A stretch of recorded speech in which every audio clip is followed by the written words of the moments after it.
com matrizes e com vetores em MATLAB, uma das coisas que vocês devem fazer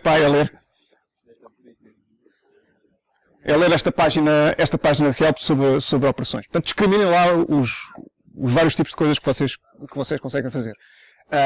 E há lá uma operação para fazer a inversa de uma matriz. Que em MATLAB, isto escreve-se inv de A. Okay? Uma das coisas que nós na semana passada não fizemos, e que se calhar, mas quer dizer que vamos ter que...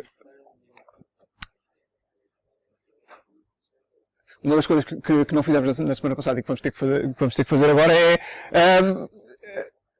eu queria chamar-vos a atenção para algumas daquelas coisas que vocês, num programa em C, para trabalhar com uma matriz, por exemplo, o produto de duas matrizes, num programa em C que vocês fariam ciclos for, para fazer entrada a entrada, o produto de uma linha de uma matriz pela coluna da outra, para calcular os elementos, vocês não fazem isto em MATLAB, não é?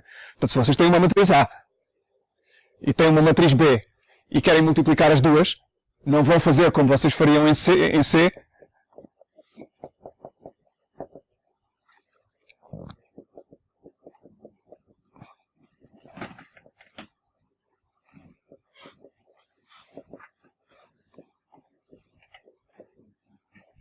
Portanto, imaginem vocês que criam isto, não é? Tem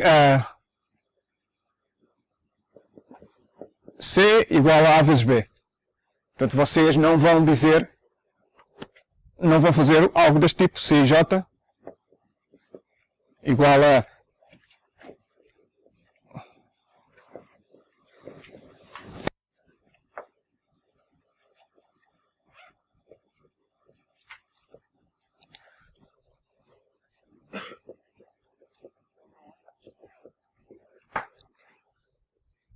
Portanto, toda a gente está recordada na semana passada, quando eu estive a introduzir o tal operador dois pontos, okay?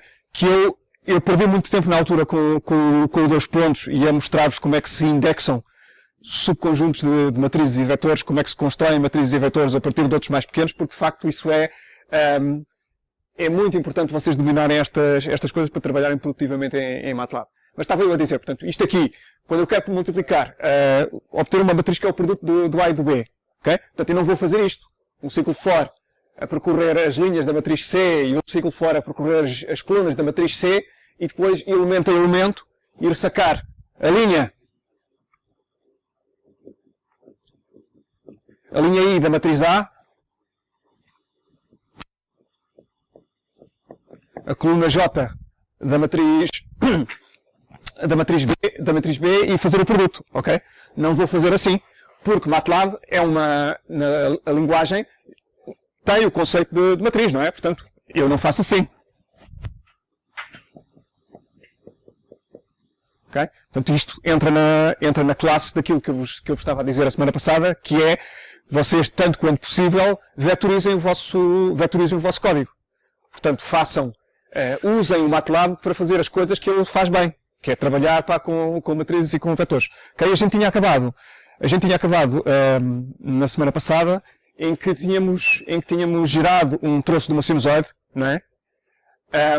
E estávamos e vocês depois fizeram um plotzinho com aquilo, não é?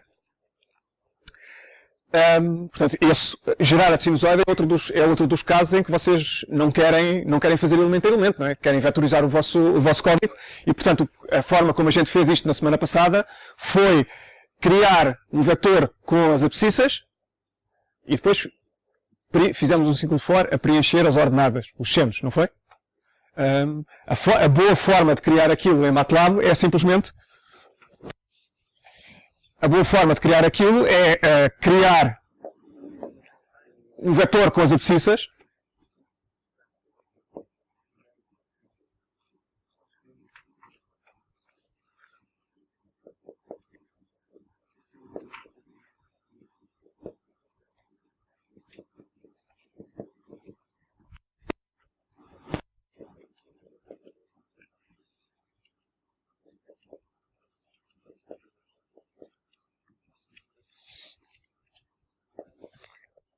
Pronto, e fazer isto tudo de uma vez, não é?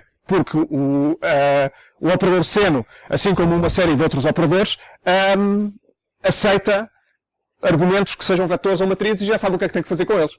Tem que aplicar a fórmula, neste caso, cálculo do seno, elemento a elemento. Quem diz um seno, diz um cosseno, diz uma exponencial, diz um logaritmo. Okay? Todos esses operadores aceitam como argumentos matrizes. Ok? Já agora, vou só aqui chamar a atenção para um aspecto que também é relevante na prática para vocês.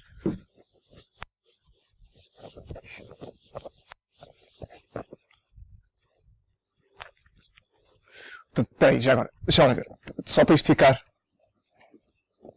para isto ficar mais sistematizado. Portanto, vou aqui pôr só alguns operadores básicos.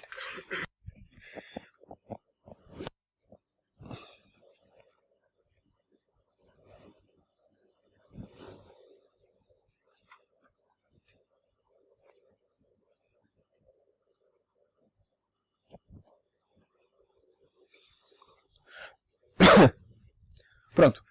Operações básicas que vocês podem fazer com as vossas matrizes e vetores. Soma, subtração, produto, potência. Okay? Transposição, transpõe um vetor a uma matriz. E os dois operadores para resolver sistemas de equações lineares. Okay? Portanto, só por aqui aqueles que não são óbvios. Portanto, quando vocês têm A e aplicam o operador plica, vocês estão em notação habitual, isto é,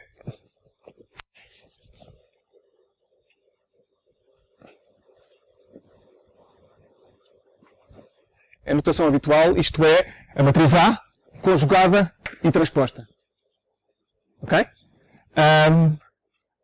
Porquê conjugada e transposta? Porque vocês, quando estão a trabalhar com números complexos, na maioria dos casos em que nós pretendemos, com uma matriz complexa, fazer uma operação de transposição, na maioria dos casos pretendemos também fazer uma operação de conjugação. E, portanto, o MATLAB inclui as duas coisas logo no mesmo operador. Okay? É possível, no entanto, fazer só a transposição e eu já vou falar sobre isso. E depois, como digo, tem aqui o operador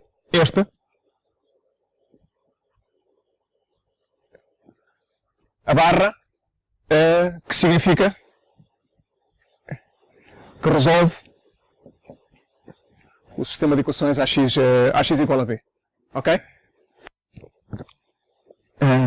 Há um outro operador, este aqui, que resolve um sistema de equações parecido. É um XA igual a B, mas esse não é tão útil, eu não vou preocupar-me com ele. Queria só chamar a atenção para um aspecto que é o seguinte. Vocês, quando utilizam, às vezes, para as operações que vocês querem fazer, vocês às vezes podem não querer fazer a operação no sentido, uma determinada operação com matrizes, podem não querer fazer no sentido de álgebra linear. Por exemplo, quando vocês têm uma matriz A, ok? E vamos, por exemplo, que vocês querem fazer uma operação que é fazer o produto elemento a elemento dos elementos de A pelos elementos de B. Ok? Portanto, querem fazer AIJ vezes BIJ. Ok? Não podem utilizar o vezes porque isso é a operação de produto matricial normal. Não é elemento a elemento. Ok? Portanto, quando vocês querem operar elemento a elemento, usam uma variante das operações que levam um ponto atrás. Ok? Portanto, quando vocês usam o ponto vezes, já sabem que é uma variante que faz, que opera elemento a elemento. Ok? Portanto, vocês aqui têm a variante ponto vezes. Quando fazem o produto de uma matriz, a potência de uma matriz é a mesma coisa. Portanto, a matriz A ao quadrado, por exemplo, é A vezes A. Mas pode haver casos, e é muito frequente, aliás, a maior parte das vezes que eu uso o operador de potência, aquilo que eu pretendo é fazer a potência elemento a elemento da minha matriz, ok? E portanto vocês precisam de um modificador semelhante. é o ponto do acento circunflexo. Okay? Portanto, isto faz potência elemento a elemento da matriz. Okay? Também há modificador.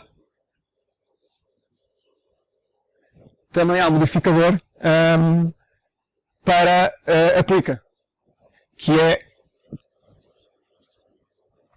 o ponto plica, e que faz exatamente aquilo que eu vos dizia há bocadinho. Para os casos em que vocês não querem fazer a transposição mais conjugação, em que querem fazer só transposição, é este operador que aparece aqui. Okay? Portanto, isto, quando eu faço A.plica, isto é a minha matriz transposta no sentido habitual da álgebra linear, quer ela seja uma matriz, quer seja real, quer seja complexa. Pronto, e aqui com os operadores de dividir, também temos a mesma coisa. Portanto, se em vez de dividir, vocês fizerem ponto, por acaso não é este, é o outro. Portanto, se aqui, se em vez desta barra, vocês fizerem ponto, barra, aquilo que vocês vão fazer é divisão, elemento a elemento, dos elementos das matrizes A e B. Okay? Portanto, A, barra, B, sem mais nada, é uma instrução que vos resolve um sistema de equações lineares. Okay? A, ponto, barra, B, é uma coisa completamente diferente, que vos faz a divisão dos elementos de A pelos elementos de B, elemento a elemento. Pronto, quanto a operadores, tinha pensado só nisto, já houve quem me tenha perguntado acerca das inversas, já falei dos senos e cossenos. Querem perguntar mais alguma coisa acerca de algum operador? Que tenham um interesse particular?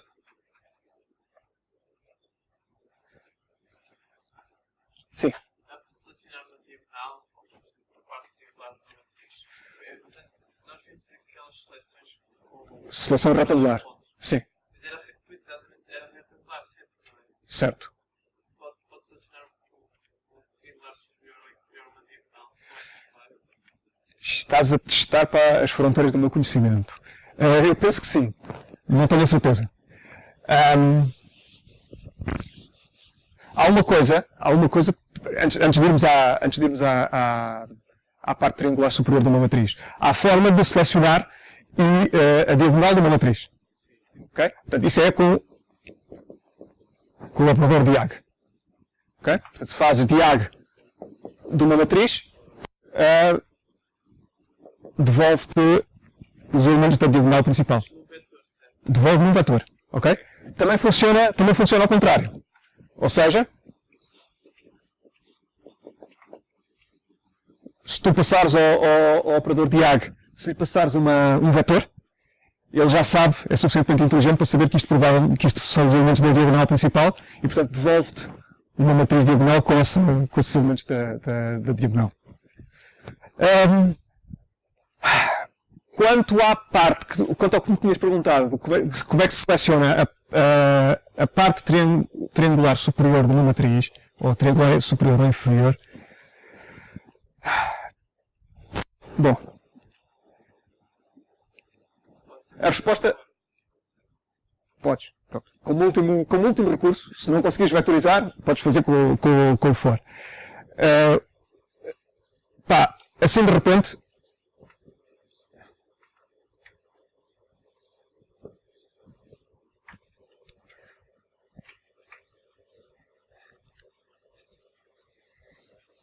Assim, de repente, a minha sugestão é fazeres o help dos comandos trio ou trial, que respectivamente dizem respeito à parte triangular superior ou triangular inferior, e ver o que é que eles dizem acerca disso. Se dá para extrair com estes comandos ou não. Okay?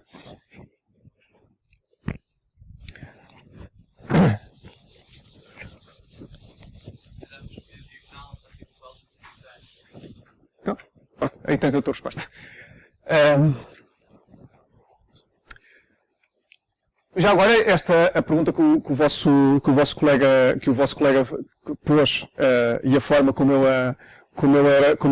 eu respondi é precisamente ilustra bem a forma como o conceito deste workshop de MATLAB, ou seja, isto não pretende de maneira nenhuma ser exaustivo para vos mostrar tudo o que se pode fazer. O objetivo aqui é só pôr-vos suficientemente à vontade com o programa, portanto, superar aquela barreira inicial para vocês saberem onde procurar as coisas. Estava eu a dizer, na semana passada, quando nós andámos a tirar submatrizes e a construir matrizes à custa de submatrizes, houve uma questão que um colega me colocou e que depois eu acabei por não pegar nessa deixa e dizer portanto, isso foi uma pergunta que me foi feita no contexto de um vetor e eu acabei por não pegar nisso e devia ter pegado. Ou seja, aquilo que se perguntava era o seguinte. Imaginando que há aqui um vetor com componentes 5, 6, 7, 8, por exemplo, e eu quisesse apagar este elemento ficando com um vetor de 3 elementos apenas, ok? Portanto, tenho isto e quero apagar o terceiro elemento, ficando 5, 6, 8. Ok? Portanto, na altura, aquilo que eu vos disse é atribuam a este elemento do vetor um vetor vazio. Ok? Portanto, o que eu vos disse é façam V de 3, portanto, o terceiro elemento, igual a fechar perante os retos. Ok? Aquilo para que eu devia ter avançado logo e não o fiz na altura e depois esqueci-me, é se vocês tiverem uma matriz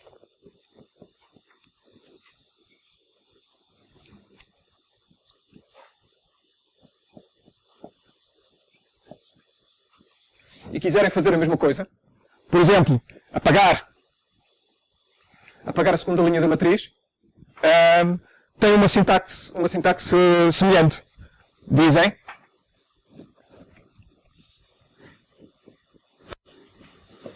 portanto, se quiserem obter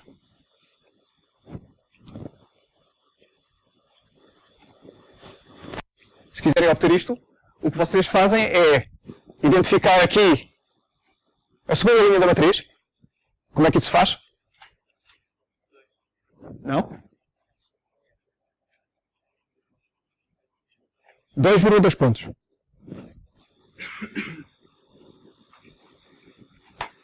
Ok? E atribuírem isso o vetor vazio. Ok? Portanto, isto faz desaparecer a segunda linha da matriz. Quem diz isto?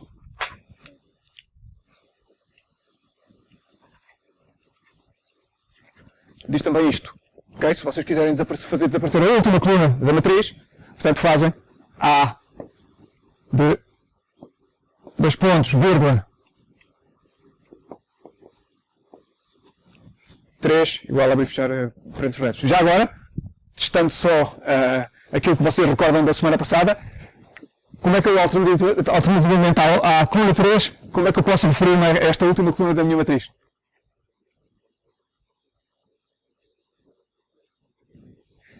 Era o AND.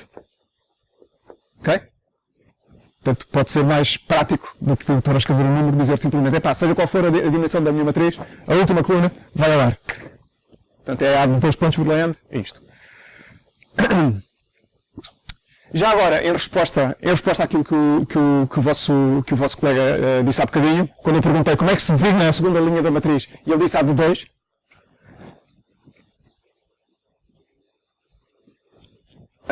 não é verdade, ok? Mas, por acaso, A de 2 até tem um significado. Okay? Olhando assim de repente, parece simplesmente errado, não é? A matriz é bidimensional, portanto não faz sentido eu identificar apenas um dos elementos.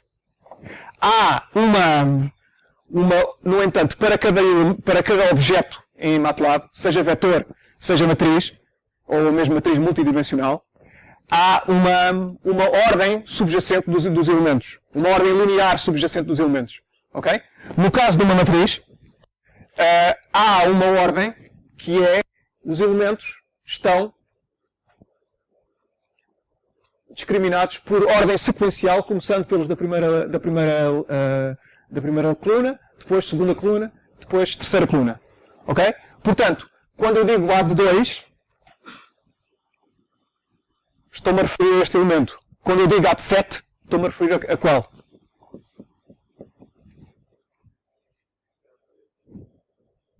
2, 3, 4, 5, 6, 7. Ok? Há uma forma que vocês têm de visualizarem, de terem acesso a esta ordenação sequencial dos elementos de uma matriz e que às vezes dá jeito.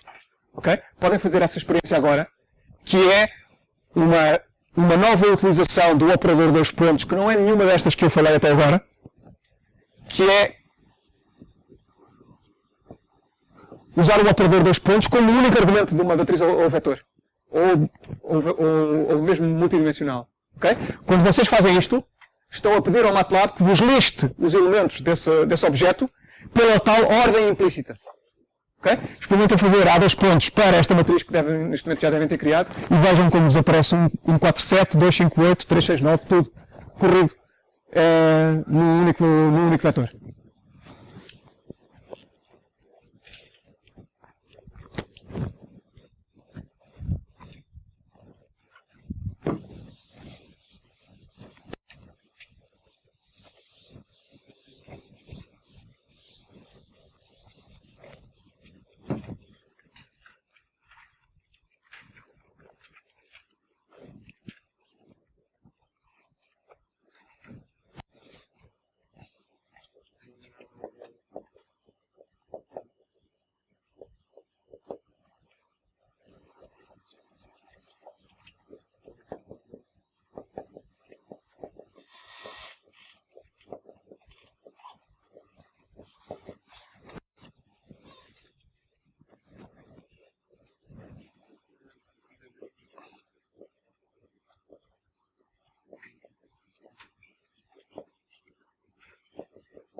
Pronto, ora bem,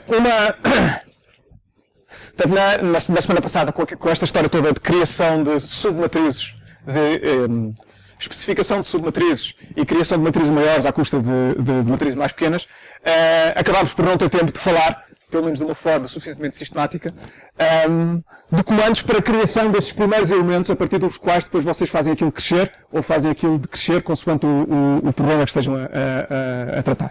Okay? Portanto, na semana passada nós falámos nesta utilização do operador dois pontos para criar uma lista de elementos. Né? Portanto, era primeiro elemento, dois pontos, passo, dois pontos, fim. Okay? Existem variantes que vos criam listas semelhantes. Por exemplo, o linspace. Se vocês invocarem o operador linspace com o elemento inicial, o elemento final e o número de pontos, ele cria-vos uma lista que começa aqui, termina aqui e tem elementos uniformemente espaçados de acordo com este número de elementos que vocês especificam aqui. Quem diz um vetor com uniformemente espaçado, diz, por exemplo, log space, em que o espaçamento entre os elementos da lista é logarítmico. Okay? Outras formas de criar esses primeiros vetores e matrizes. Bom, a mais comum de todas, talvez, será o operador zeros. Ok? Se vocês fazem zeros de número de linhas, número de colunas, cria-vos uma matriz com entradas a zero dessa dimensão.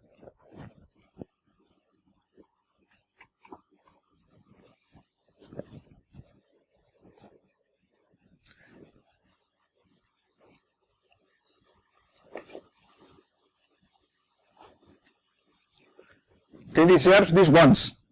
Portanto, se vocês fizerem a mesma coisa, ones, n, portanto é uma matriz de números de dimensão m por n. Ok?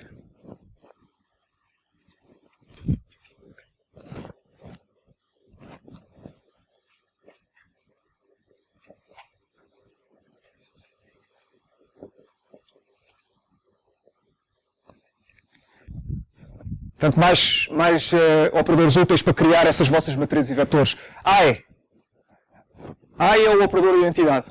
Okay? Portanto, I de M, isto é a vossa matriz de identidade com dimensão M por M.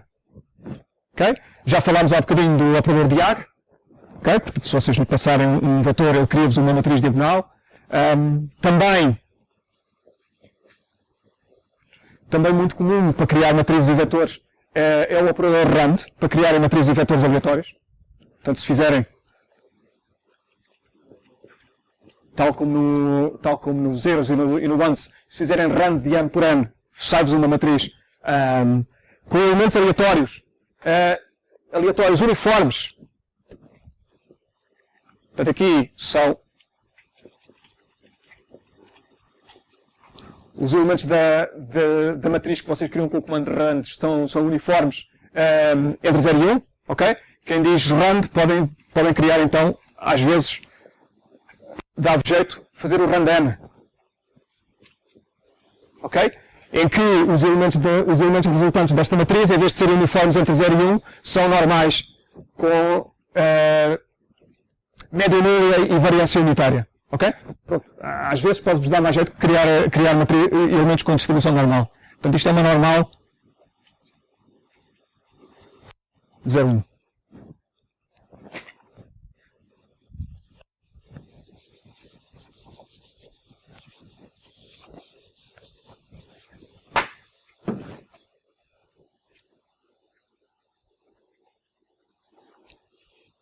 Ok. Vamos... Uma das coisas importantes que eu vou ter que falar aqui na sessão hoje é criação de scripts e criação de funções. Já vamos a isso. Para já eu proponho só mais um exemplozinho.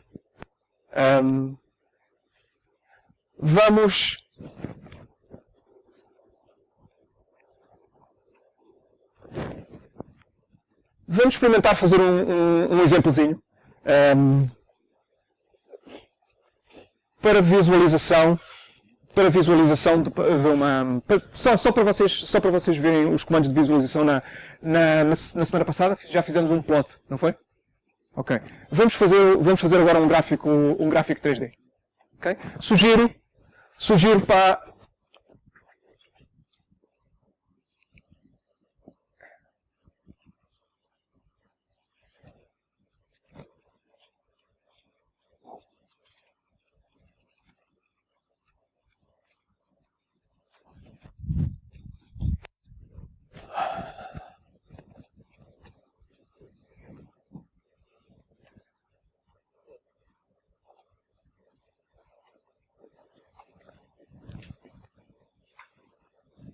Sugiro isto. Vamos considerar aqui uma matriz e vamos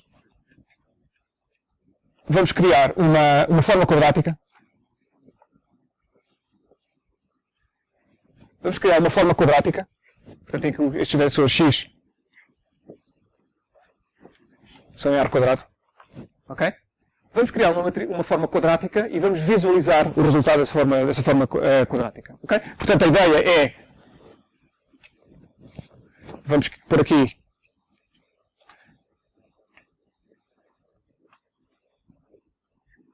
Temos aqui a gama em que nós queremos variar os elementos deste vetor x. Okay? Vamos estabelecer uma grelha.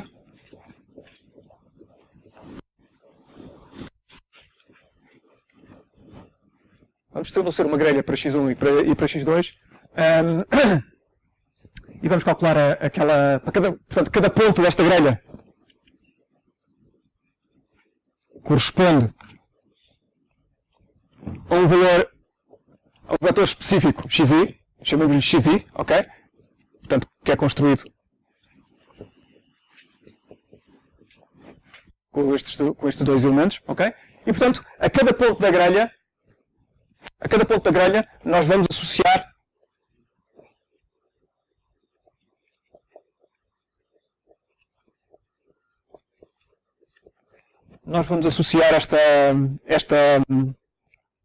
este valor, que é o cálculo da forma quadrática, ok? E depois, no fim, vamos usar o comando surf para visualizar esta superfície. Portanto, tem a noção Tem noção quando eu calculo esta forma quadrática, qual é que deve ser o meu resultado? Deve dar uma coisa tipo uma taça. Ok? Portanto, vamos fazer este teste para vocês se ambientarem com isto. Uma vez que nós vamos ter que falar sobre funções e sobre scripts, esta é uma boa altura para introduzirmos a diferença entre um e outro. Ok? Portanto, quando nós, na semana passada, representámos o seno e o cosseno, vocês criaram no editor, escreveram umas linhas de código para criar a dita sinusoide e depois vocês executaram aquilo na janela de comandos do MATLAB. Sim? Pronto. Aquilo que vocês fizeram, esse tipo de comandos que vocês têm, chama-se um script. Ok? Portanto, se quiserem, um script é uma amálgama de comandos que são para ser executados diretamente pelo MATLAB. Não existe, na estruturação desse tipo de código, não existe provavelmente o conceito de o que é um argumento de entrada e o que é um argumento de saída. Okay? É só pedaços de código que vocês querem utilizar. O que eu sugiro é que, para a implementação deste exemplo aqui, nós vamos partir em duas partes. Vamos ter um script a coordenar a criação desta grelha, a coordenar o cálculo dos pontos desta grelha e depois a fazer a visualização. Okay? E vamos ter uma função a fazer para cada x em concreto este cálculo que nós temos aqui. Okay? Uma função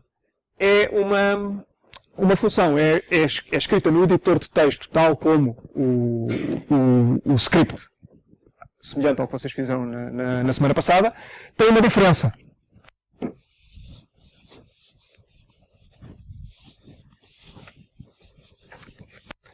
Uma função em MATLAB tem um identificador especial na primeira linha. É isso que lhe diz ao... Como? Não está a ver. Ok. É que a semana passada via-se esta metade ainda. Está bem. Portanto, dizia eu... Portanto, quando vocês têm um script, o script, tal como as funções, tem extensão .m, ok? E, portanto,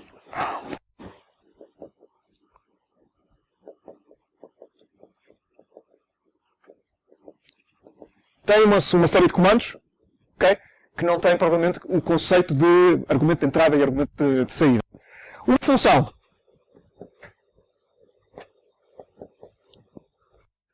função tem também extensão .m, ok? Mas a primeira linha da função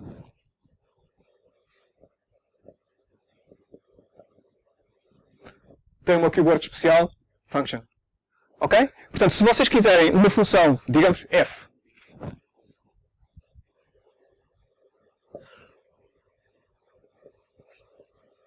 de um parâmetro, de um argumento x, a linha de cabeçalho que vocês têm que dar na vossa função é esta.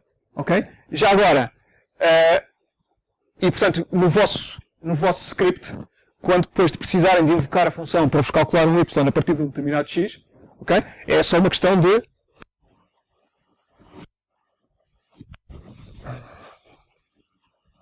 digamos v.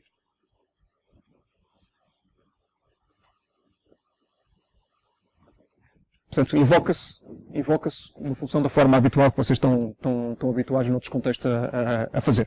Ok? Portanto, argumento de entrada e atribuímos a saída a um argumento de saída. Já agora, notem, não é obrigatório que este nome que vocês põem aqui na keyword seja o mesmo nome do ficheiro .m onde vocês criam o código da função. Okay? Quando eles forem diferentes, o MATLAB dá-vos um aviso e o que vale é o nome do ficheiro que vocês criam. Ok? Portanto, isto que está aqui dentro é mudo, digamos, só serve para eles gerar um warning a dizer cuidado que este nome não vale, isto está diferente do nome da função. Quanto a argumentos de entrada e saída das funções, portanto, tal como na criação de variáveis, o MATLAB é muito liberal. Portanto, como eu vos dizia na semana passada, vocês não precisam de alocar espaço para as variáveis. Okay? Portanto, aquilo é fazer atribuições e o MATLAB se encarrega, quando necessário, de atribuir espaço ou redimensionar espaço de uma variável, ok?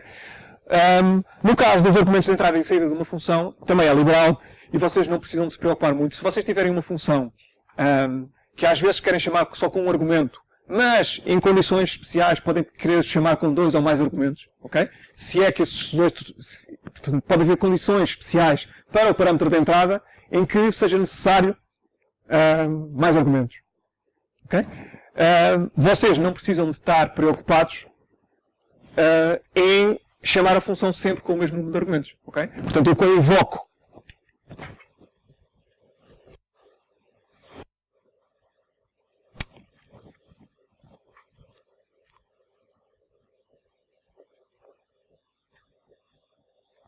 quando eu tenho uma função que está declarada como tendo argumentos x1, x2, x3, ok? Se eu fizer uma invocação assim, estou a preencher, estou a atribuir apenas valor ao primeiro argumento, ok? Se eu fizer f de x1, x2, estou a atribuir valor aos 2 primeiros argumentos, ok? Os outros argumentos ficam vazios, ok? Claro que se depois cá dentro da função vocês tentarem aceder, por exemplo, ao terceiro argumento quando ela foi invocada só com 2, aí vão ter problemas. Já seria de esperar. Mas, portanto, a ideia é, portanto, vocês podem fazer fx1 ou fx1, x2, consoante seja mais oportuno. Quanto a argumentos de saída, é a mesma coisa. Vocês podem ter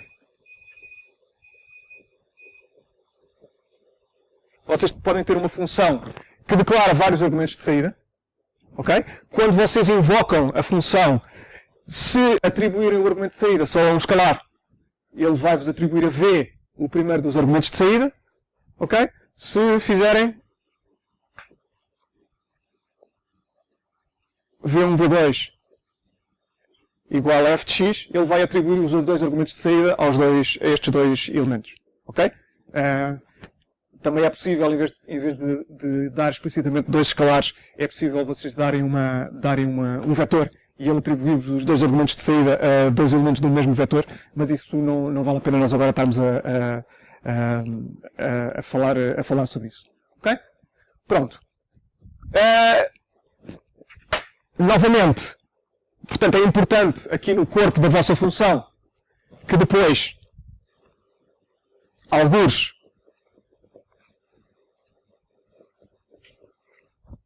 vocês atribuam os argumentos de saída, façam o cálculo dos argumentos de saída da vossa função, claro. Okay? Isso pode ser feito em qualquer parte do corpo da função. Não é preciso vocês terem um argumento, uma linha, um comando específico de return, como fariam, por exemplo, em C. Okay? Em qualquer ponto do código vocês calculam isto, y1 e y2, e portanto quando a função acaba, ele devolve corretamente os argumentos. Já agora, é possível vocês terem funções locais. Na maior parte dos casos, em 99% talvez do código que eu escrevo, eu tenho uma função declarada por ficheiro.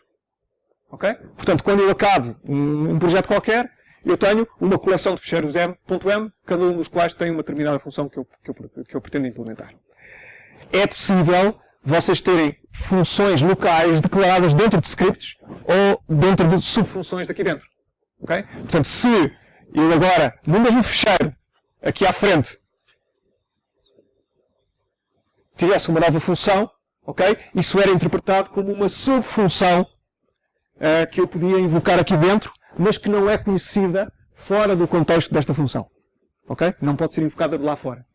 Já agora, para não ver se vocês quisessem fazer isto, e é uma prática higiênica, já agora, que vale a pena manter sempre. Ou seja, quando vocês têm uma função aqui, só uma, não precisam terminar o ficheiro com nada de especial. Mas não faz mal nenhum. E é boa prática acabar com um end. Ok? E isto torna-se obrigatório se depois a seguir vocês quiserem ter uma subfunção. Bom, dito isto, eu sugiro então para que vocês usem 10 minutinhos para fazerem este exemplo que eu estou aqui a sugerir. Portanto, vamos criar um domínio em que vamos avaliar esta forma quadrática. Digamos menos 2 a 2 e menos 2 a 2, e vamos ter um script a coordenar. Vamos ter um script a coordenar a geração desta grelha, a criação a invocação desta função a partir dos pontos da grelha e a atribuição do resultado a uma matriz de resultado, ok? E depois então vamos fazer o surf, ok? Portanto vamos ter dois ficheiros, um script e depois uma função a implementar esta forma quadrática. Pronto, epá, eu sugiro que a gente ocupe 10 minutos com isto. E portanto vocês vão fazendo perguntas, pá, e eu vou passando por aqui e vou respondendo.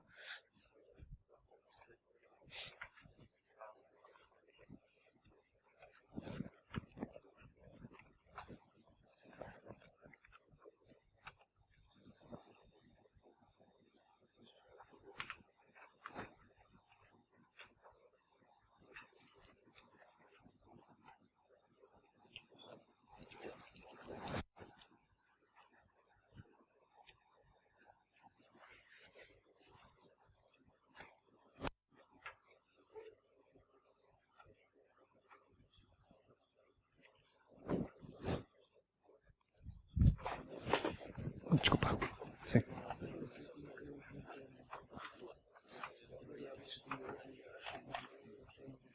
Variáveis exteriores.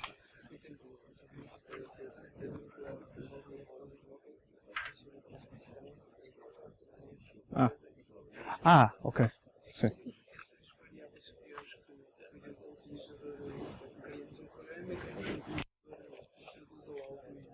Uhum. Sim, mas então abre. Então. Bom. Tu tens. Posso falar disso agora a seguir, não tem problema. Mas tens também scanf que podes utilizar existe um comando de scanf em MATLAB. E utilizas da mesma maneira que C. Para fazer escrita também tens um printf que serve da mesma maneira que o C.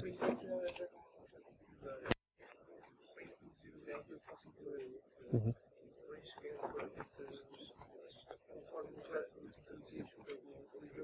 Uhum. Uhum.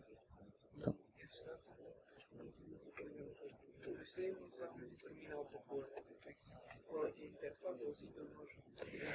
Bom, podes fazer da mesma maneira que farias no C.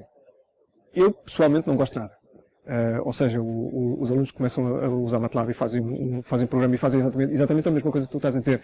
Pois o meu programa tem diferentes formas de utilizar e, portanto, metem ao princípio uma coisa a dizer escolha não sei o quê. E depois, uma promptzinha para tu pôres o valor. Eu, pessoalmente, não gosto nada disso.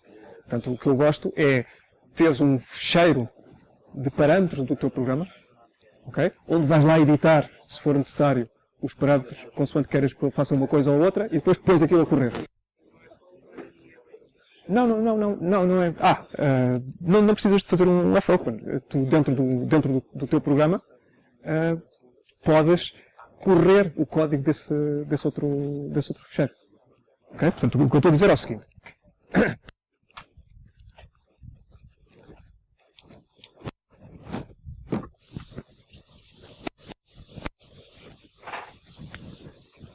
Vamos que o teu programa é portanto, um script qualquer que tu estás a desenvolver.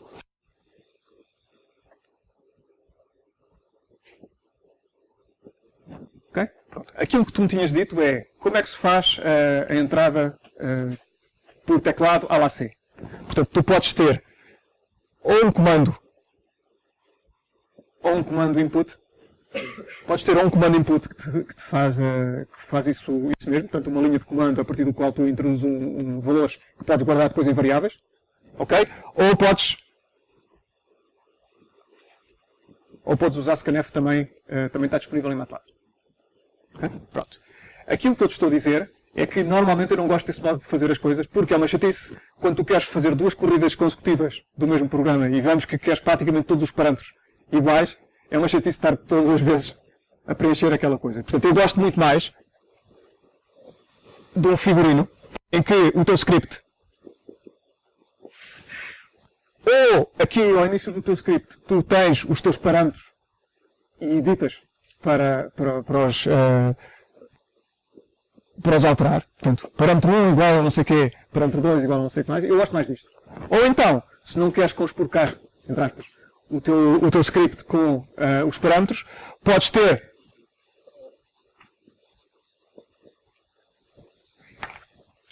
podes invocar um outro script para te fazer esses parâmetros e, portanto, vai haver aqui ao lado um outro script chamado parâmetros.m, ok? Onde então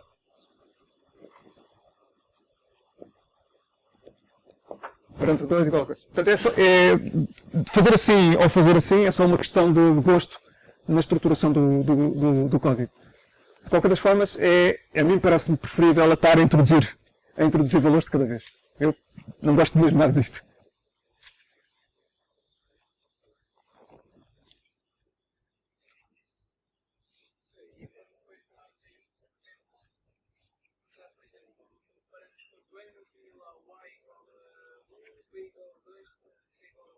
Uhum.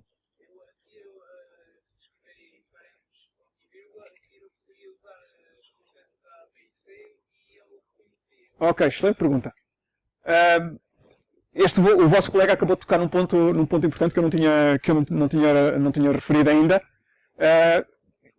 que é o contexto das variáveis em MATLAB. Portanto, quando vocês correm uma função, as variáveis que vocês a que vocês têm acesso aqui dentro são as do contexto desta função. Portanto, são as variáveis de entrada e as variáveis locais que vocês declarem aqui. Okay? Tudo o resto não está disponível. Faz parte do contexto de quem chamou e não está disponível aqui dentro. Da mesma forma que vocês num programa em C, quando estão dentro de uma função, só têm acesso ou às variáveis globais ou às variáveis locais dessa função, mas, por exemplo, não têm acesso às variáveis de quem invocou a função. Há formas de torpedear isso. Portanto, para quem estiver mesmo interessado aqui dentro de uma função em aceder a variáveis do contexto global ou outro, existe forma de fazer isso, mas eu não vou falar nela aqui porque é má programação. No que diz respeito a scripts, não existe esta restrição quanto ao contexto das funções. Ou seja, um script é uma amálgama de comandos que está a correr no contexto de quem o invoca. Okay? Portanto, se vocês, da vossa linha de comando, correm este script.m, estão a invocar estas instruções no contexto da linha de comando. E, portanto, todas as variáveis que vocês já tiverem definidas na linha de comando estão disponíveis aqui. Quando invocam um script a partir de outro script, é a mesma coisa. Portanto, quando corres parâmetros e ele corre este código, as variáveis são criadas no contexto deste script e, portanto, estão acessíveis a partir daí a quem os abaixo, a seguir à invocação do script. Escrito em cima. Um insistente, uma variável com o mesmo nome, dizes tu?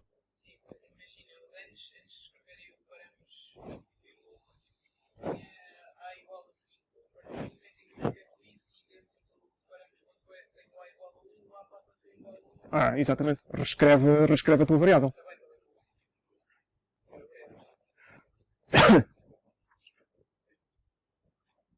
Sim.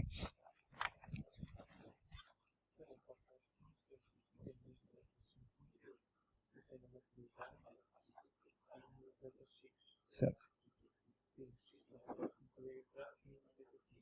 Certo. Ok.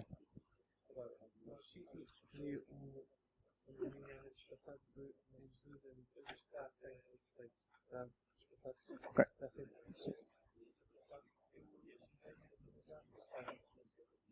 Uhum. Calma, mas não estás a fazer bem, as coisas. Ou seja, tu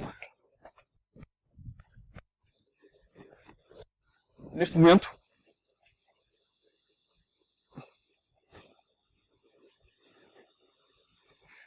tu criaste aqui uma grelha.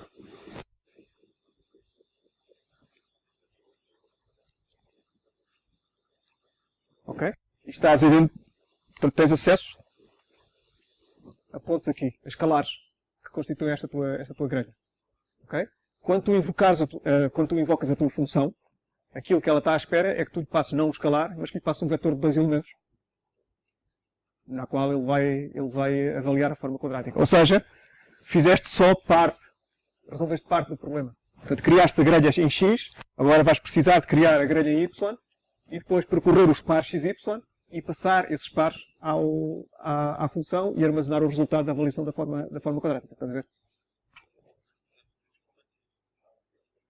Vais querer pelo menos guardar o resultado da avaliação numa matriz, que depois então vais passar ao surf.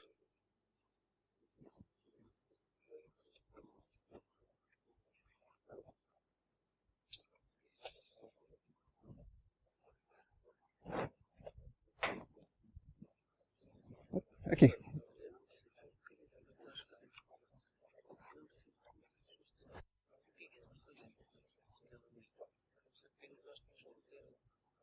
Nós temos que criar aquilo que está do lado esquerdo. Portanto, sim. Portanto, a ideia é o seguinte. Portanto, tu vais criar aquela tua função que avalia a forma quadrática. Okay? Chamamos f. Portanto, vais ter um ficheiro .f.m que avalia aquilo. E depois, aquilo que eu quero é que tu cries agora um script que vai criar uma grelha de pontos xy, okay? E depois vai percorrer sistematicamente essa grelha. Para cada ponto dessa grelha, portanto estamos a falar de uma grelha bidimensional, para cada ponto dessa grelha invoca a função para calcular a forma quadrática, estás a ver? E guarda numa matriz. Depois e portanto isso vai preencher os elementos dessa matriz com a avaliação da forma quadrática nos pontos da grelha. Quando isso estiver feito, então vais fazer surf dessa matriz de resultados para visualizar a forma 3D.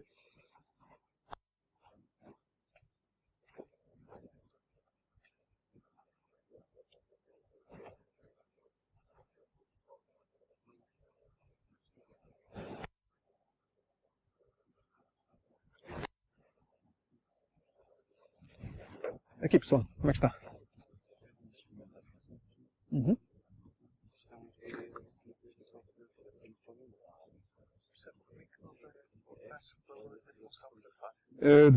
Basta atribuí-la ao argumento de saída. Portanto, tu tens function. Não, faltou-te o argumento de saída da função. Portanto, no cabeçalho, tens que ter function, agora, variável de saída igual a f de x1. Portanto tens que escolher o nome de uma variável de saída da tua função. Chamemos y, por exemplo. Portanto, tem que ser function y igual a f de x1. Pronto. E, portanto, no teu código agora aí em baixo, quando fizeres y igual a não sei o quê, isso está a atribuir valores de retorno da função. Isso.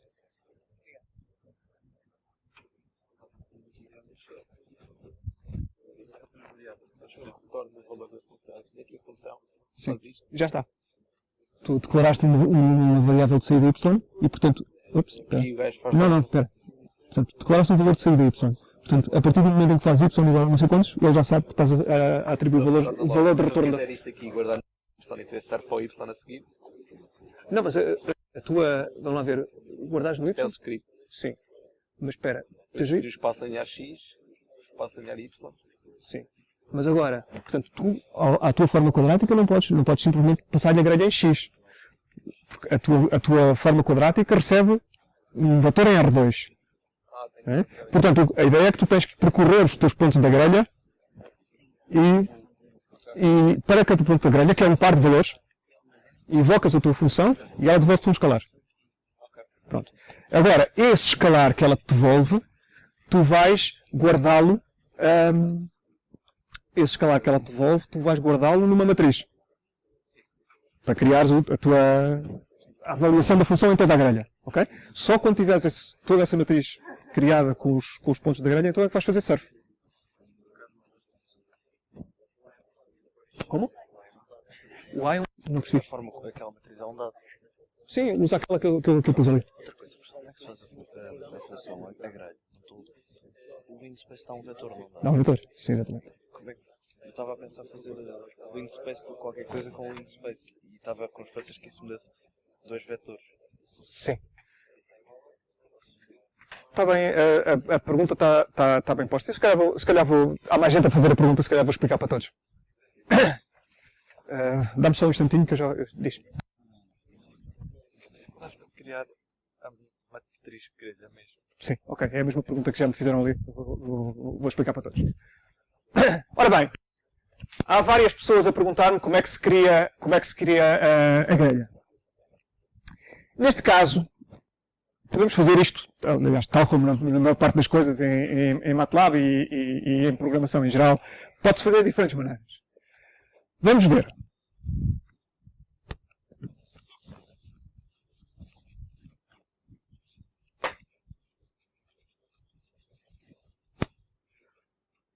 Neste caso, eu posso fazer isto assim. Criar explicitamente uma grelha em X e uma grelha em Y. Ok? Portanto, posso dizer então, vamos, por exemplo, criar uma grelha em X de menos 2 até 2 com 50 pontos. Ok? E fazer a mesma coisa.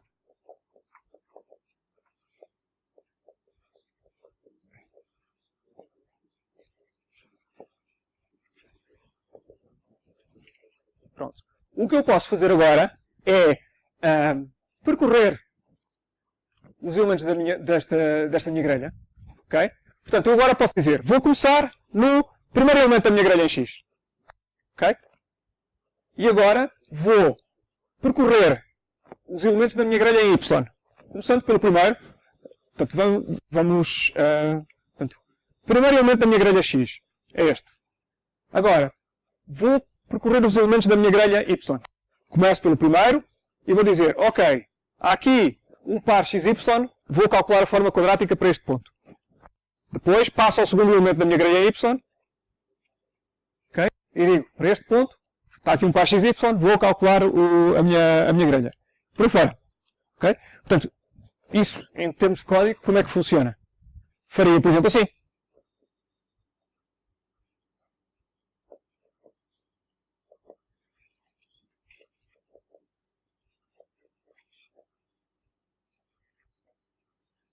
Portanto, vou percorrer os elementos da minha grelha X, ok?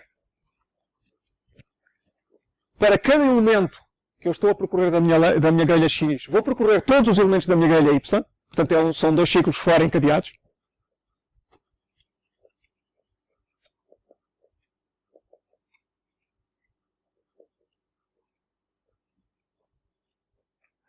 Ok? E agora vou invocar a minha forma quadrática para este par de valores x e y. Ok? Portanto, tenho aqui a minha função para calcular a forma quadrática, digamos que é f. Ok? E eu agora vou passar-lhe, estou a admitir que esta minha função de forma quadrática recebe como argumento um vetor. Ok? E portanto, eu aqui vou criar um vetor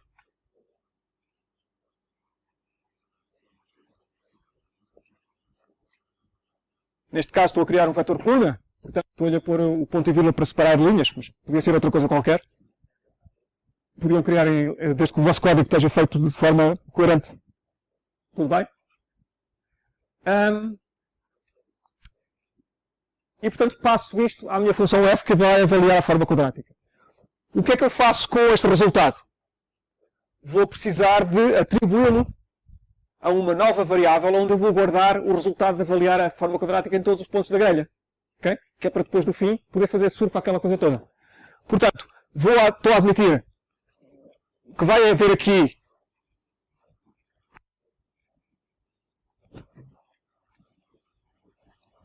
uma matriz Z, ok?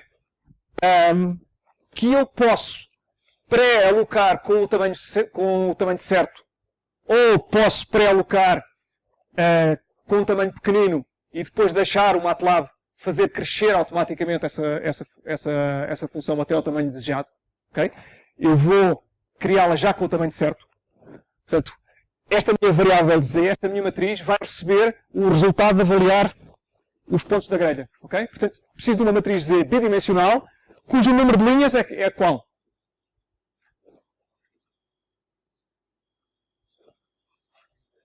O número de linhas é o tamanho da grelha Y e o número de colunas é o tamanho da grelha X. Ok? Portanto, vamos inicializá-la aqui. Portanto, como digo, estritamente falando, isto não é necessário. Mas, como eu vos disse também na semana passada, há um preço a pagar quando vocês deixam uma variável crescer dinamicamente. Que é de cada vez que vocês acrescentam um novo elemento que não estava previsto naquilo que ele já tem, o MATLAB precisa de realocar espaço para essa variável. E isso demora tempo. Okay? Portanto, é mais rápido se vocês pré-alocarem, se já souberem o tamanho da variável, vocês pré-alocam, põem zeros ou outra coisa qualquer, e depois a seguir, quando é para preencher o MATLAB, é só colocar lá os valores, nunca precisa de realocar a variável. Portanto, arbitrariamente, vamos preencher a matriz com zeros. E, portanto, vamos pôr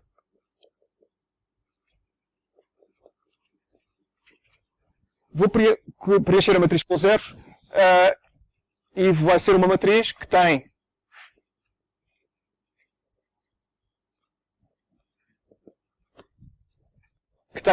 é bidimensional e tem como tamanho na primeira dimensão o tamanho da grelha em X, na segunda dimensão o tamanho da grelha em Y. Okay? Eu sei que há bocadinho, quando falei em linhas e colunas, está ao contrário disto que eu pus aqui, mas não tem nenhuma importância especial isso. Okay? Portanto, vamos fazer assim. E, portanto, eu aqui, dentro do meu ciclo for, quando avalio a função, eu agora, o que é que eu tenho que fazer? Tenho que atribuir isto à variável Z. Okay? E pronto. Agora fecho este ciclo for. Fecho o outro. Okay? E só quando eu faço isto, depois de fazer isto, aqui à saída dos meus ciclos for encadeados, então eu tenho a minha variável Z criada e posso fazer o surf do Z. Vamos ter mais uma coisinha ou outra a dizer acerca do surf, mas já agora podem tomar nota que isto é basicamente surf de Z, mas temos mais coisas a dizer acerca disto.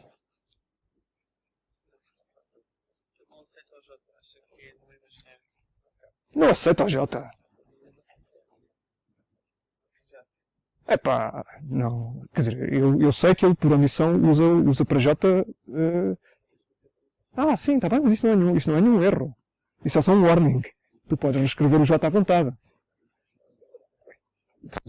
Em MATLAB, a variável J existe por. Mesmo que tu não cries a variável J, quando lanças a linha de comando e fazes J, ele diz-te I.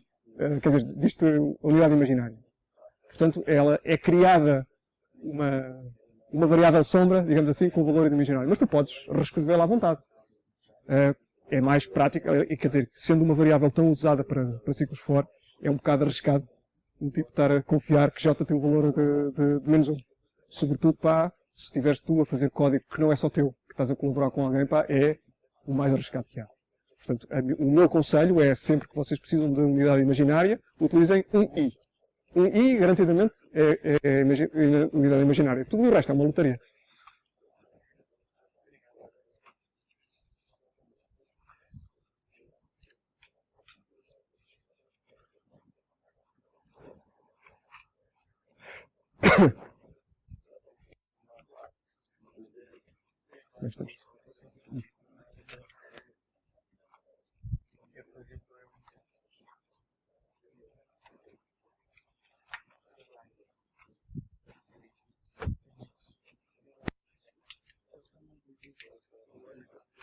Sim.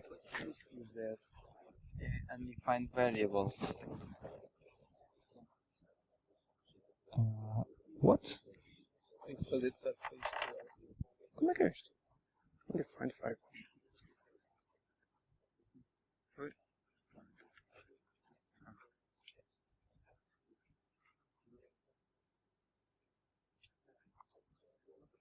Isto é ver? Sim. Setor, é suposto acontecer isto. Espera. Só ver onde está a funcionar.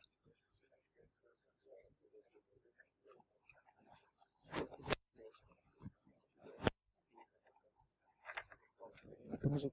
Caralho. Ele não é como você, que Calma. queixa-se. Tu estás a dizer zeros, sais de x, vírgula 2 pontos. O que é que isto quer dizer? Mas ele há bocado eu fiz com o length e mesmo assim ele queixou-se. Mal escrito. Len... Lê TH. GTH. Esse é o problema. G, T, H. Len GTH. Pronto, deve ser isso. Pronto, já deve dar. Aqui, em rigor, devias pôr length de y. É. Eh, É isso. Deixa. Não parece certo, devia ser uma taça. Devia ser mais uma taça.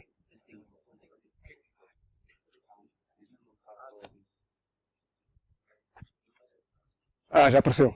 Boa, é isso. Ok, e já aparece a gama, os eixos horizontais já estão em menos 2, 2. Portanto, tu já invocaste o surf com 3 argumentos, certo? Ok. Está bem. Já está.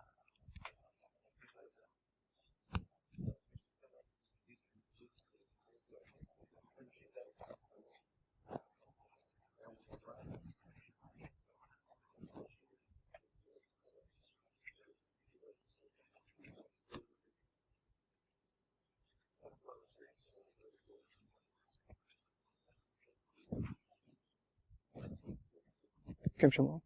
Sim. Diz.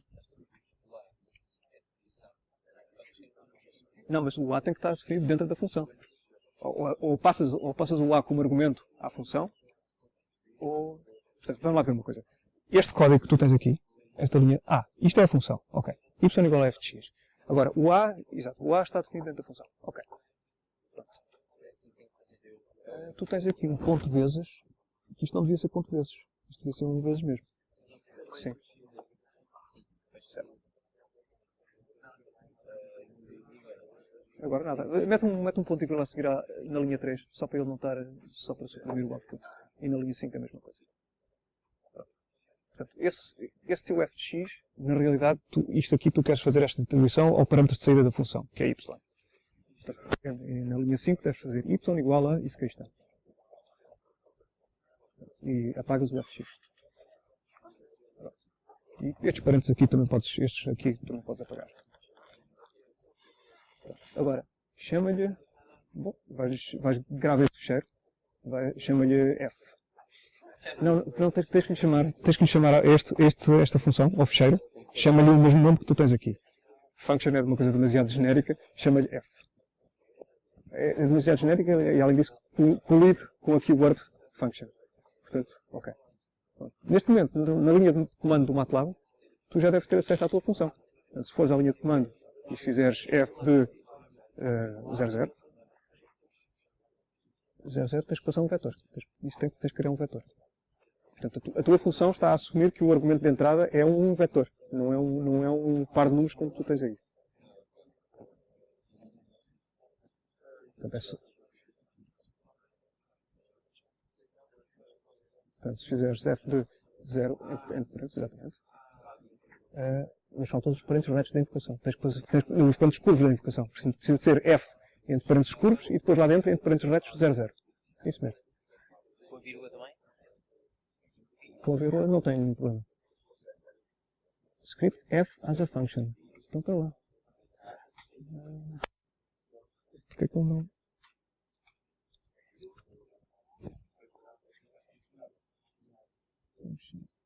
Curioso. Evita lá. O que é que se pode estar a passar aí?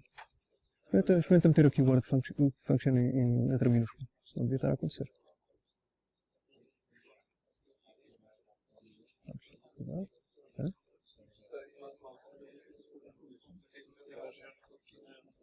Ok.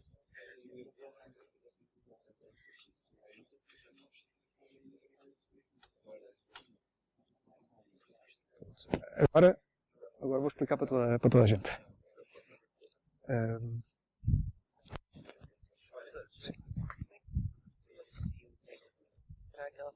criámos há bocado. Certo? Mas tu, ao fecheiro tu chamaste-lhe função.m. Sim. Calma. Como é que eu agora meto aqui? Calma. O teu fecheiro, função, deve ter o mesmo nome. Deve ter o mesmo nome da. Espera, explica. Este nome que tu dás ao fecheiro deve ser o mesmo que tu dás à função aqui. Pronto. Portanto, aí chamarias função a esse, ou então o teu fecheiro passa a chamar-se f.m. Então fica assim. Função. Por exemplo. Tudo bem. E portanto, no código que estás a invocar, exatamente, aí em vez de ser f, vai ser função. Isso. E agora isto. Agora no. Aqui já fará alguma coisa. Corres o teu script. É assim. Tu queres correr o script. Como é que chama o teu script? Tu tens um script e uma função. Qual é que é o script e qual é que é a função? Volta lá ao editor, onde tu estavas há bocado. Pronto. Chamaste-lhe função 1. Função, depois que eu não sabia o que era. Epá, pois. Então pronto, então a tua função 1 é um script. Chama-lhe outra coisa qualquer. Mas agora já está. Só tenho sempre que chamar com isto.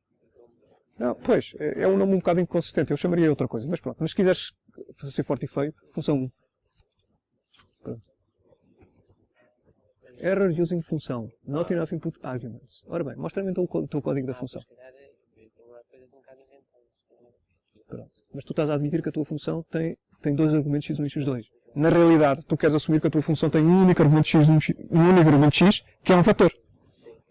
É esse pressuposto que tu usaste na invocação. Portanto, não chamas-lhe x1 ou chamas-lhe x só? Eu chamo-lhe só x. Pronto. E agora, vais dizer que o teu argumento de saída, não lhe chames y, não, chama-lhe y só. Pronto. Y aqui corrige, tira os parênteses retos, não são precisos para nada, uma vez que há só um argumento de saída. Portanto, y, e tu agora queres somar os elementos do vetor x. Nesse caso vais ter que fazer x de 1 mais x de 2, entre parênteses retos. Entre parênteses curvos, desculpa. Não, x de 1. Assim?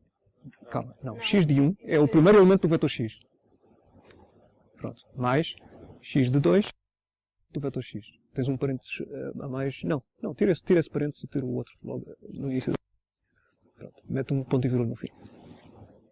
Pronto. Portanto, neste momento tens uma função que te soma os dois elementos do vetor de entrada. Não serve para nada, mas pronto. E portanto, neste momento já podes invocar do teu script função 1.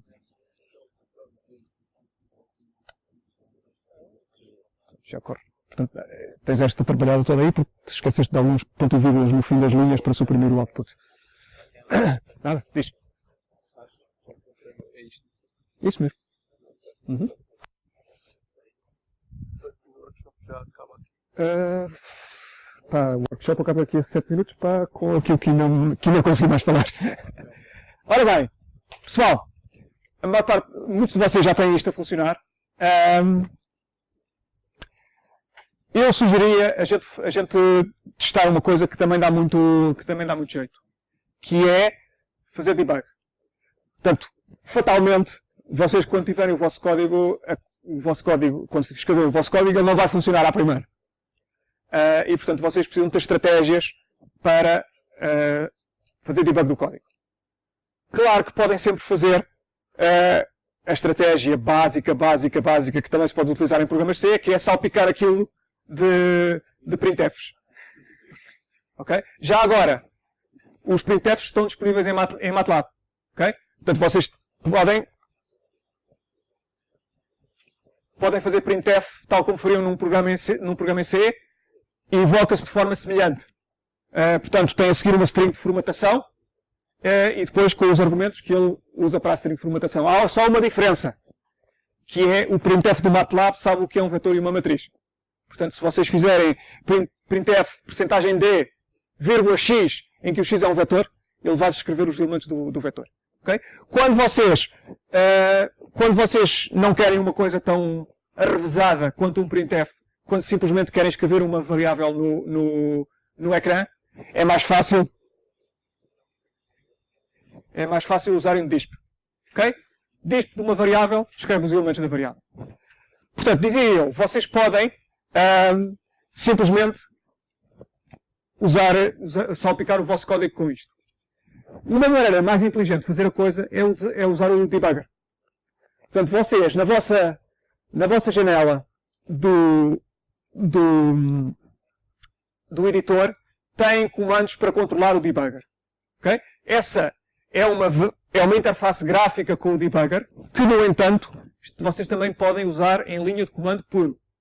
Para quem gosta de programação à séria. Já agora faço a pergunta.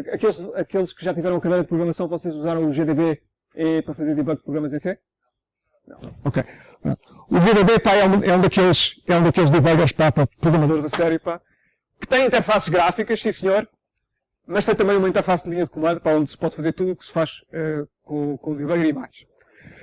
Em MATLAB é semelhante. Portanto, vocês têm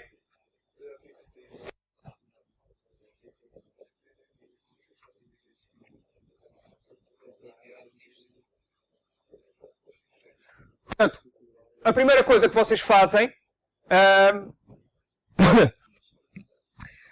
podem usar o comando dbstop para criar um breakpoint no vosso código. Portanto, um ponto onde ele vai parar quando a execução lá chegar.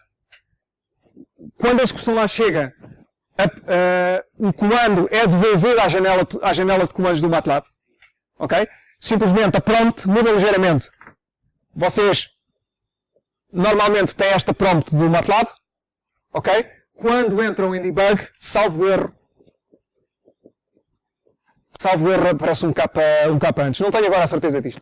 E depois, vocês, quando entram aqui na linha de comando em modo debugger, vocês estão parados num determinado ponto do vosso código, podem examinar as variáveis da mesma forma que na linha de comando normal. Okay? Podem alterar as variáveis da mesma forma que o farão na linha de comando normal. Podem avançar a vossa execução.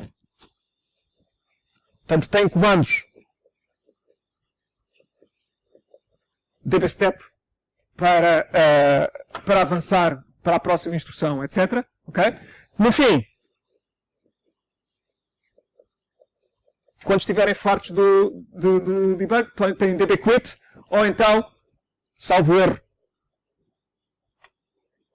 dbrun, para continuar a execução do vosso código. Sair do modo debug e continuar a execução do código. Pelas minhas hesitações ao descrever as opções da linha de comando, apesar de eu ter dito esta coisa, pá, que os verdadeiros programadores utilizam o debug na linha de comando, eu pessoalmente nunca o faço, por exemplo. Okay? Eu uso sempre a interface gráfica do MATLAB. Ora bem, como é que vocês fazem então debug a partir da interface gráfica? Na vossa linha do editor, quando estão a ver o código de uma determinada função ou script, hão de reparar que aqui encostado à coluna da esquerda aparecem uns tracinhos em cada uma das linhas de código. Ok? Quando vocês picam com o rato em cima de um tracinho, o tracinho muda para uma bola. Isso significa que puseram um breakpoint nesta posição. Portanto, aquilo que eu sugiro é que vocês, na vossa função que avalia a forma quadrática, ponham um breakpoint na linha onde fazem o cálculo da forma quadrática. E a seguir, voltem a correr para verem a execução do programa a parar lá. Depois de parar, vocês, aqui, na parte de cima da janela, vão ver que há aqui, vão ter que procurar os ícones, passando com o rato lá por cima, até verem step in, step over, run, por aí fora. Essas são as linhas de comando de controle do debugger. Okay? Portanto, picando no ícone apropriado, vocês avançam a execução para a linha seguinte. Quando estiverem fartos e quiserem continuar a execução do programa, escolhem um dos ícones que tem simplesmente uma seta assim a apontar para baixo e mais umas coisas aqui ao lado, e é para continuar a execução do vosso código. Portanto, é muitíssimo útil vocês terem uma capacidade de debug mais que o básico. Ok? Poupa-vos imenso trabalho depois na altura de tirar os erros do vosso programa. Há uma coisa também que é útil ao pôr um breakpoint, que é o seguinte: vocês nem sempre vão querer parar num determinado ponto do vosso código. Ok? Pode ser que seja um erro que só se manifesta em determinadas circunstâncias. Ou que só ocorra ao fim de muitas iterações. Portanto, imaginem vocês que tinham um ciclo for e o erro acontecia na iteração 100.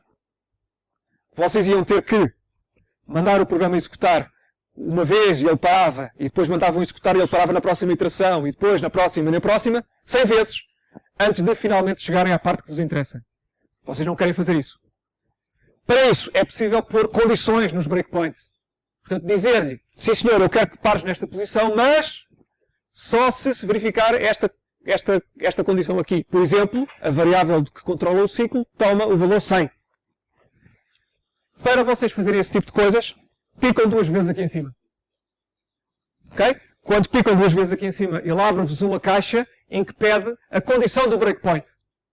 E neste caso, vocês podem pôr o que vos der na cabeça e que faça sentido no problema em questão. Okay?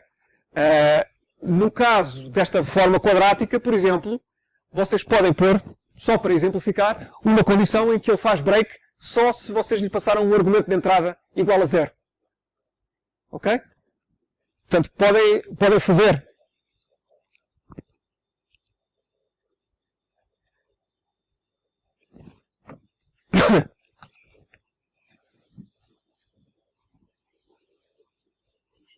Por exemplo, assim. Ele testa se o x é igual a 0, ok? E faz break só nesse caso.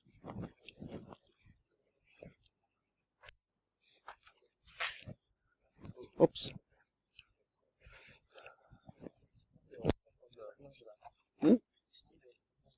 Sim. Ora, diz-me. Dá-me só um instantinho. Diz-me uma coisa.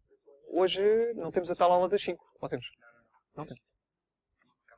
Acaba às 5. Pronto, mas a pergunta é, temos gente agora às 5 a pôr-nos fora da sala? Sempre, ok. Diz lá.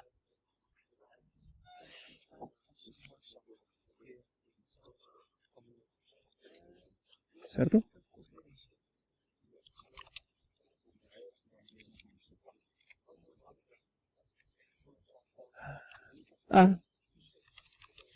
Tenho ideia, que é... Aliás, espera lá. Current folder. Nós temos um workshop aqui? Pronto, então tens aí o teu... não. Não está. Espera aí. Sim. Não há? Ok. Só acabar de pôr estas coisas aqui todas desempanadas. Deixa eu ver. Deixa-me ver aqui. Eu não estou a ver a prompt aqui, tá?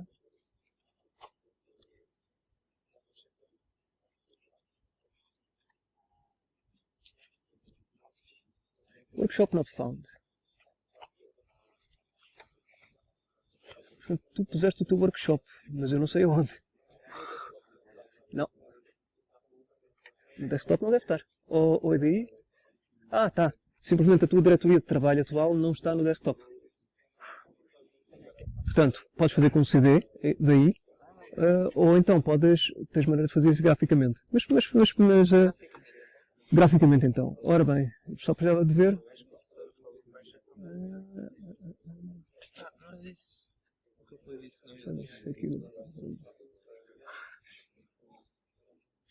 Pois o meu problema é que eu não sei esta... Não. Está aqui, browse, open level, ok. Browse for folders, tá. Pronto. Select new folder, vamos para outro sítio. Select folder, ok. E agora será que já estamos na coisa certa? É que a minha interface do MATLAB é diferente. Ok, pronto. Portanto agora, ele neste momento já reconhece qual é a tua função. Portanto agora o código já corre.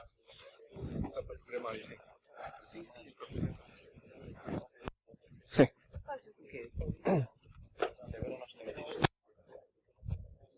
Ok.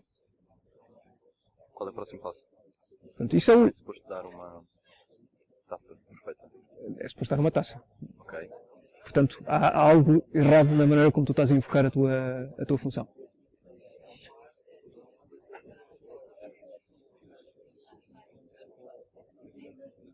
Ok.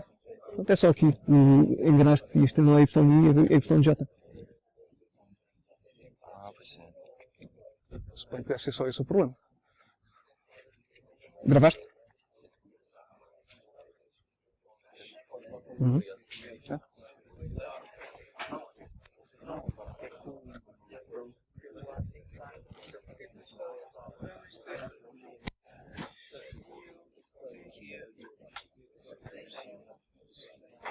E funciona. Diz? Quer dizer, acabar, vou só agora desempanar os exemplos, este exemplo que tivemos a trabalhar de quem ainda está com problemas e sim, é o caso. Ok. O que é que se passa? X de Y, J.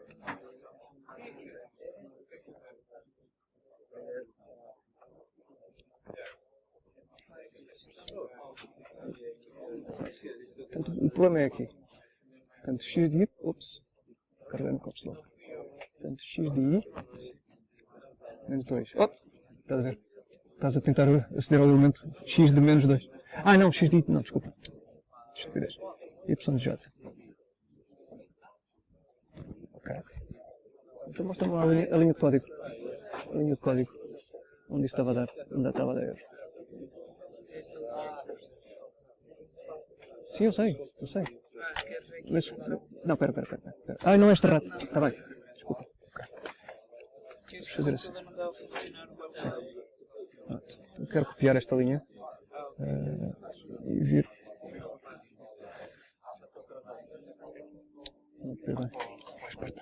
Vai lá. Desculpa lá. Tens tu que fazer que eu não estou familiarizado com. Portanto, tens que ir aquela linha. Aliás, espera aí, com o botão direito. Com o botão direito. Ali em cima, Evaluate Selection. Logo de novo, pronto. Subscript Dimension Mismatch. Se calhar porque eu dimensionei mal e Não. mas é que eu acho que está igual a dele, que eu estive a confirmar e parece. Espera aí. Só para saber se faz com. Isso aí acho que foi minúsculo. Sim, sim. Desculpa, não percebi. Acho que usei por minúsculo. Tchau. Será que isto vai. Ups. Mas se calhar se mudar. Vamos pôr um breakpoint aqui e correr. Punha os restos minúsculos, se calhar mais. Não, deixa estar. Não vale a pena. Vamos correr.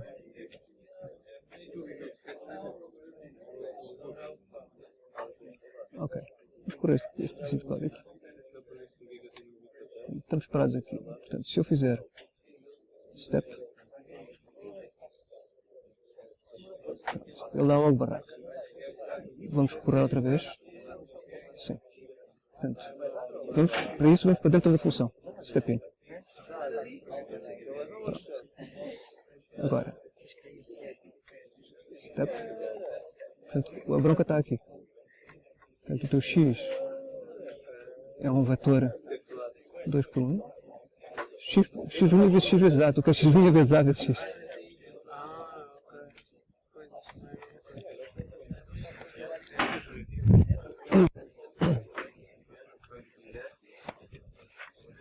Já agora só um truquezinho para alguns de vocês pode dar jeito. Quando vocês estão a calcular aqui esta forma quadrática,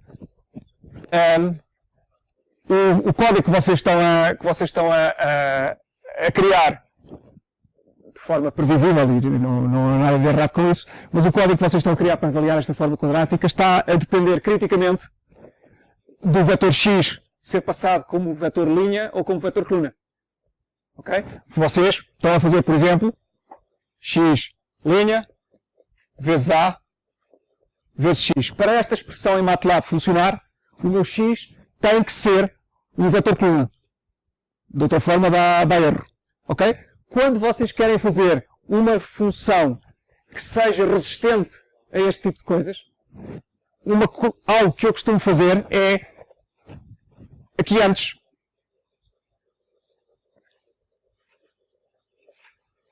Utilizar aquele operador de 2 pontos que eu vos mostrei há bocadinho. Ok? E que converte, seja qual for a dimensão do vetor x, linha ou coluna, converte-o para vetor coluna. Okay? E a seguir posso fazer contas com com segurança que isto vai ser um vetor coluna. Ok, pronto, pessoal, portanto, para já acabamos.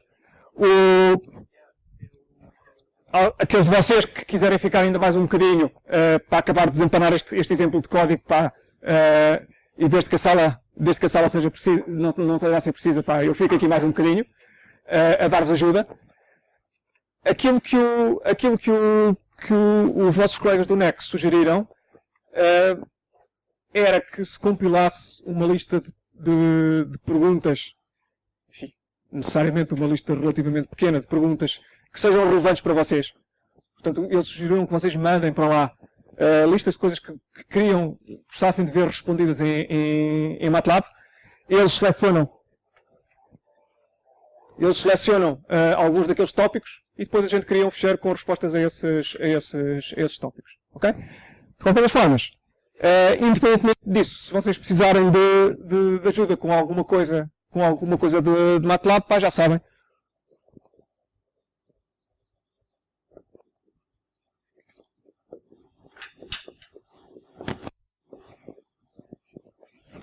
Escrevam e eu respondo ou combinamos e vocês vão até comigo e vemos os problemas que tiverem. Pronto. Posto isto, acabamos. Obrigado por terem cá vindo e até breve e boa sorte para os trabalhos.